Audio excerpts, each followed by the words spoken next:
Kaixo eta ongi etorriak, gaurkoan Bidasoako ahotsak saioaren barnean, Ruben Mejuto ekarri dugu gureera, Andrea Giraldorekin egiten ari den proiektua hitz egiteko, Ribera bekaren inguruan lan egiten ari dira eta Irungo Udalak sustatutako proiektua dugu. Kontatu iguzu, Ruben, nola ezagutu zenituzten Ribera bekak? Lehenengo eskerrak ematea Txingudi Online proiektuari, gure proiektua zabaltzeagatik, eta baita ere aurrerago Irunero aldizkarian zabalduko dutelako. Eta galderari erantzuna emanez, pixka bat kontatuko dizut, nik musikenen ikasi nuen pedagogia eta pedagogia musikala horren barnean asignatura bat endomusikologia geneukagun. Orduan hasieratikan interesa handia sortaraztu zitzaidan, batez ere txalaparta, bertsolaritza, eta horren inguruan sartu nintzen ahoz bidez transmititutako musikan eta ahoz bidez transmititutako kultur horretan, kultur ondare horretan. Eta hasi nintzen pixka bat ikusten bertsolaritza, herriko kantak, haur kantak, haur jolaserako kantak eta sehaska kantak. Eta pixka bat gai hori nire interesa zen horregaitik, ez? Eta horrela kasualitatez karrera bukatuta, justo pasaden ekainean, bekak eta zeren musikan lan egiten duzunean, dibertsifikatu bat zara asko, zer esan nahi du horrek. Nik emate ditut klaseak aurrei, 3 koro zuzentzen ditut, piano jotzen dut talde batean, hau da, juten zera diversifikatzen, azkenean bizi behar duzulako horretaz, ez? Eta bekak bilatzen eta holako gauzak bilatzen, justo aurkitu nun, pasaden abenduan Irungo Udalak aterazun beka hau eta hasi nintzen irakurtzen, ez? Eta hasi nintzen bizkat gaia pentsatzen, eta urtarrian uste dut edo abenduan publikatu zutela, boletin ofizialean ez, baina publikatu zuten, eta hasi nintzen irakurtzen, eta nire interesakoa zen, ez bakarrik diruagatik, baizik eta ematen zuen aukeragatik, ez? Eta orduan Irungo Udalak atera du beka hori, dira 9.000 euro 2 pertsonen artean banatzeko, eta izan behar du tanden moduan, hau da, antropologo bat eta musikari edo artista bat artean osatutako ekipo batez, eta da investigazio akzio motako beka bat. Eta zer esan nahi du horrek? Zuk egin behar duzula investigazio teorikoa, baina gero helburua, hau da, investigazio horren bukaera izan behar duela adibidez, jartzen dizkizut adibidez, liburu bat idaztea, kontzertu bat egitea, zerbait praktikoa. Orduan hasi nion bueltak ematen proiektuari, eta segituan kontaktatu nuen Andrea Giraldorekin, jarritzen dut ez? Enrollatzen ez bakarrik. Eta Andrea Giraldo ezagutzen dut, Donostian, orain dela urte asko, orain dela igual 6 urte, hasi nintzalako pianoa Altxerrin eta Pablo Biurrun familiarekin eta beste leku askotan jam sesionetan jotzen, eta suertatu zen poesia eta musika egiteko elkargune bat. Eta hortan aritu ginen urte batzuk, eta Andrea antropologia ikasten ari zen Nafarroako Unibertsitatean, eta oso lagunak egin ginen, gero Parisera juntzen bizitzera bere bikotearekin, eta hor pixkat erlazioa moztu genuen, eta behin orain ideia sortuta, berarekin kontaktatu nuen, eta hasieratik super ondo. Hasi ginen batez ere konferentziak egiten, lehenengo ideia jorratzeko, zen, ideia, nahi bazu esango dut, gaia da, titulua da, Irungo soinu memoria, hau da, Irungo memoriaren soinua, eta emakumeak eta mugarteko nortasunak. Eta da oso titulu luzea, baina gero esplikatuko ez zergaitekan titulu luzea, eta titulu edo sakoneko gai guzti hori jartzeko puntu konkretu bat, hasiera batean dibagatu genuen pilo bat, ez? Nahi genuen egin zerbait nortasunekin, Irungo nortasunekin, zeren, dakizutenez Irun migranteen, jarretzen dut, ez? Igual ari naiz pixka bat. Ez du jarraitu lasai. Dakizutenez Irun migranteen herri bat da, ez da, de hecho, udaletxeak ikerketa eta datu pilo bat egin ditu, eta igual konfundituko nahi zatu honetan, baina pasaden egunean begiratzen eta izugarria, igual 182 edo lako zerbait, Euskaditik kanpo jaioak, Irunen bizi direnak. Karo, gehienak Espainian jaioak, bai, egia da. Baina gero adibidez, 101 rumanoak 1000 pertsona, adibidez asko da. Gero beste 900 piko, Afrikako herrikoak, gero marrokiarrak, gero nikaraguenseak 800 bat, eta posatzen zea horrela ikusten, eta bai ikusten genuen Irun oso herri dibertsoa zela, bai hizkuntza aldetik eta baita ere kultura aldetik. Eta pentsatu genuen, hartuko dugu kulturaren bitartez kultura arteko topaleku bat egiteko moduko bat, ez? Eta hasieran hasi genuen musika herrikoiarekin. Bueno, pues nahaztuko dugu Euskal Herriko musika, zein eta Irundik kanpo etorri diren beste pertsonen arteko musikaen artean egingo dugu topaleku bat, horrela kulturen artean ezagutzeko eta gero egiteko ikerkuntza bat, ez? Baina ikusten genuen gehiagizkoa zela. Eta esan genuen, bueno, hartuko dugu aurren kanta tradizionalak. Eta ikusten genuen ere asko zala, eta horrela joan ginen txikitzen, fokoa jartzen, eta azkenean bukatu genuen sehaska kantetan. Bale, eta hori komentatu duzuna, ez? Gai esparroa agian oso zabala da, baina hori, sehaske kanten kontuan zentratu zarete, ez dakit gai honen inguruan asko ikertu den, aurretik egindako ikerketaren batean oinarritu zareten, edo nola dagoen gaia? Pues, denetarik. Bueno, hasteko, nik esaten dut beti gila, musikeneko beste lagun batek, Uma de Castro, da, Lapurdikoa da, erdi lapurtarra, erdi gipuzkarra, erdi ezakin nungo, da pertsona bat, orain dago Anberizen uste dut. Eta lagun honek egin zuen bere ikerketa bukaerako lana, edo gradua edo ditzen den bezala, egin zuen sehaska kanten inguruko ikerketa bat, baino Eusko Jaurlaritzak atera zuen orain dela 10 bat urte edo 6 bat urte CD bat, uste deitzen dela Bularretik mintzo horrelako zerbait, eta horri buruz egin zuen ikerketa bat klasean, musika pedagogian hori aplikatzeko. Zeren gure karrera ez da pedagogia eta musika, da musika metodo aktiboak, hau da. Ikasten duguna da, klase batean, musika parametroak modu signifikatibo batean ikasteko, nola jardun, hori resumen bezala. Eta berak aukeratu zituen sehaska kanta batzuk, analizatu zituen, eta ni orduan bere gradu bukaerako lana hori irakurtzen, hor beste autore pilo bat ikusi nituen, adibidez Trainor Retratebut, hori estatu batuetakoak, Maria Sargent-Ros, dela Katalaniako beste emakume bat oso deitua sehaska kantetan, eta gero baita ere, Xabier Paya, dela tipo bat, ikertu dituela Euskal Herriaren inguruan ahozkotasunako transmisioa. Zeren, badakizutenez Euskal Herriko nortasuna eta transmisioa ahozkoa izan da, morin dela 5 urtera arte edo, idatzi zela lehenengo liburua. Nik horretaz ez dakit asko, baina bizkat introduzitzagatik. Eta horren baitan sartzen dira, la poesia del acto edo horrela momentuan eginiko poesia, eta hor bertsolaritza sartzen da, atxotitzak, ipuinak, baitaren mitologia eta sehaska kantak ere sartzen ditu autore horreko, ez? Eta orduan ja motibatu ginen pilo bat, hasi ginen irakurtzen, eta sehaska kanten inguruan nola sehaska kantak baduten guk uste dugun baino gehiago. Eta aukeratu genuen gai hori, alde batetik musikalki oso potenteak direlako, autore asko esaten dute estruktura musikala handien atomizazio bat dauzkatela kanta hauek. Hau da, zer esan nahi du? Adibidez, Haydnen sonata bat hartzen badugu esposizioko lehenengo zatia, adibidez, da tema batez eta bukatzen da. Analisi senkerianoa egiten badugu analisi senkerianoa da analisi bat mozten duela musika. Orduan, juten da, mozaten du, hau dira nota guztia, baina kenduko ditugu lehenengo ritmo gehien errepikatzen direnak. Gero notak, gero ez dakiz zer, eta bukatzen duzu 3 notekin eta 3 akordekin, ez? Analisi hori aldre bezartuta, sehaska kantek edukiko lukete zelula musikal potente bat, gero reflejatuko luketena beste estruktura handien gorputza. Ez dakit ondo esplikatu dudan.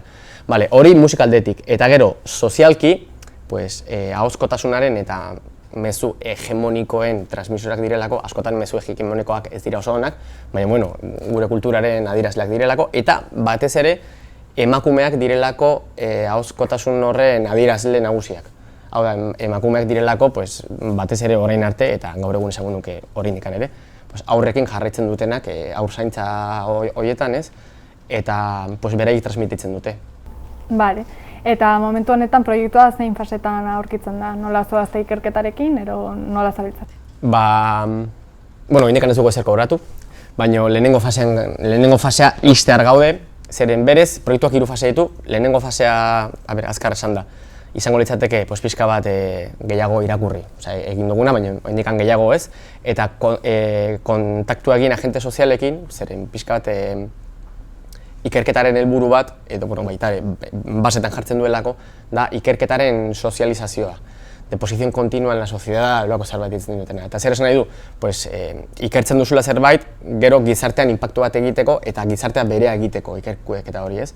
Orduan, pues, hasiera batetikan esan genuen, oso ondo, prentsa entrevistak eta web orrialdea ireki eta agente sozial pilo batekin, adibidez, Iromi mugimendua, dela emakume egituen mugimendu bat, Irungo Harrera Sareakoekin, Erletxearekin, kolektibo eta agente sozial horiekin kontaktuan jarri, entrevistak planifikatzeko, ez? Eta proiektua esplikatzeko. Orduan, orain bidali ditugu kartak, adibidez, eta orain gaude pixka bat karta horien segimentua egiten, pixka bat gure proiektua ezagutarazteko, nahi bezu esaten dut, da irubebikoitza, isk.com.es, Irungo Soinu Kartografia. Eta bertan, pixka bat esplikatu duan, modu teorikoagoan eta ordenatuagoan euskaraz eta erderaz idatzita dago, oraindikan eratze fase batean dago, pixka zirborro bezala, baina hilabete eta erdi batean, edo hilabete batean, esan digutenetik, beka ematen digutela, hori da egin duguna. Eta irekitzar gaude bigarren fasea. Bigarren fasearen hasieran egingo ditugu entrevistak antolatu eta entrevista pilo bat. Eta entrevista horietan jasoko dugu bideoa eta audioa. Eta batez ere emakumeekin egongo gara, baina baita ere guda arteko garaiko emakumeekin, adibidez baitugu bi emakume, beraien gurasoak karlistak izan zirenak eta beraiek guda karlistari buruz asko egitenak eta guda zibila bizi izan dutenak, 98 urte dituztelako eta Irundikan eskapatu zirelako.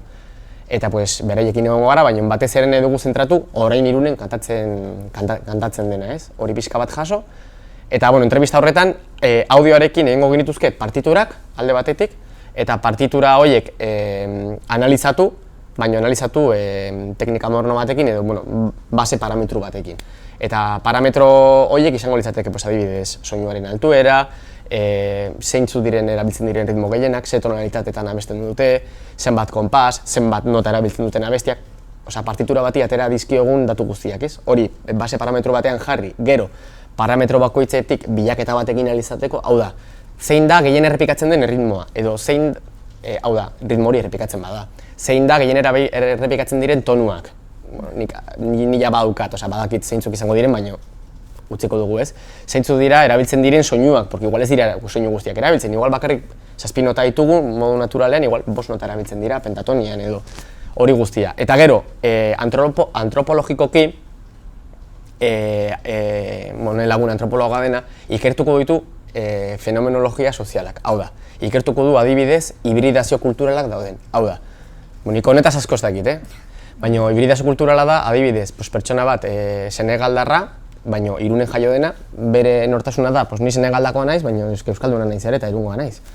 Eta berak kantatzen du, kantatu dezake abesti bat euskeraz, baina senegaleko ritmoarekin, ez? Adibidez. Pedrada bat, baina sortu daitezke holakoak, ez? Eta gero baita ere, soinu partetik, soinuaren kualitate fisikoak aztertu. Hau da, informatikako programekin, timbrika edo emango digun, edo timbrika dirakasiko digun ikerketa batzuk egin adibidez, espektrograma eta holako oso horreza da, sartzen duzu programa batean eta begiratzen duzu adibidez ze harmonikoak erabiltzen diren.